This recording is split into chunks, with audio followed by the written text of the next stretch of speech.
Goldman Sachs raised its 2019 year-end price target for U.S. benchmark S&P 500 by 3%, but lowered its earnings estimates. Joining us with more on this, Yahoo Finance Julia LaRoche with the details. Anything in this surprise you?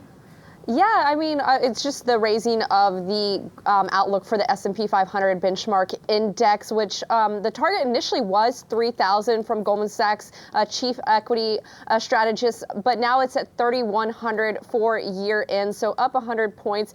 But interesting to note is that Goldman did lower its S&P 500 earnings per share estimates for 2019 by $6 to $167. Now, this is on a slowdown in economic growth, lower oil prices, and weaker margins.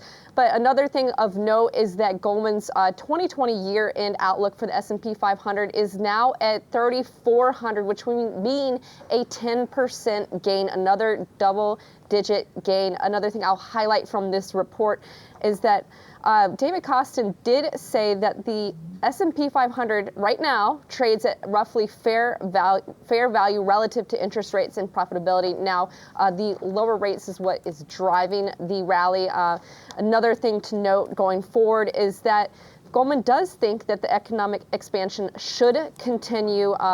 They did say that EPS will modestly accelerate to 6% in 2020 and 5% in 2021. And U.S. GDP growth should help drive S&P 500 sales and earnings growth in the year ahead.